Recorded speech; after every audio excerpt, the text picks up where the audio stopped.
అక్కని డ్రాప్ చేసే ముందు మళ్ళీ అడిగిన అక్క ఏమైందని. అక్క ఏడుస్తూనే ఉంది పాపం. డ్రాప్ లొకేషన్ వచ్చిందని చెప్పి బైక్ పక్కన ఆపి మళ్ళీ అడిగిన అక్క ఏమైంది అక్క, ఎందుకు ఏడుస్తున్నావు అని చెప్పి. అరే నేను ఒక అబ్బాయిని లవ్ చేసినారా, మా ఇద్దరికి ఎంగేజ్మెంట్ కూడా అయిపోయింది, ఇప్పుడేమో నన్ను పెళ్ళి చేసుకొని అంటుండు.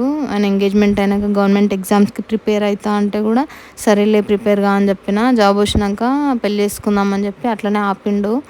ఇప్పుడు జాబ్ రాగానే నన్ను చేసుకోను అని అంటుండు. వాళ్ళ ఇంటికి వచ్చిన అట్లీస్ట్ కనిపిస్తాడేమో, అసలు ఏమైందో కనుక్కుందామని వచ్చిన అని అన్నది.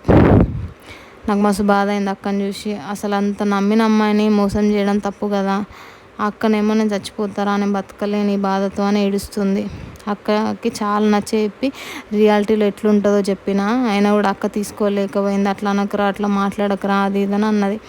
అక్కని వాళ్ళ హాస్టల్ దగ్గర డ్రాప్ చేసి ధైర్యం చెప్పి నెంబర్ ఇచ్చి అక్క నీకు ఏ ప్రాబ్లం ఉన్నా నాకు కాల్ చేయని చెప్పి వచ్చిన. అసలు ఇట్లా చేయడం కరెక్ట్ కాదు కదా. మీకు చేసుకునే ఉద్దేశం లేకపోతే ముందే చెప్పండి. అన్ని మాయమాటలు చెప్పి నమ్మించి మోసం చేయొద్దు. అంత నమ్మించి లాస్ట్కి అమ్మాయిని అయినా అబ్బాయినైనా రోడ్డు మీద వేస్తే వాళ్ళు అదే ఆలోచిస్తూ అసలు లైఫే లీడ్ చేయలేకపోతున్నారు. అసలు నమ్మడం తప్ప, లేకపోతే మోసం చేయడం తప్ప. అసలు మీ ఒపీనియన్ ఏందో కామెంట్ బాక్స్లో కామెంట్ చేయండి ప్లీజ్. థ్యాంక్ యూ అందరికీ వీడియో చూస్తున్నందుకు. జాగ్రత్త. బాయ్.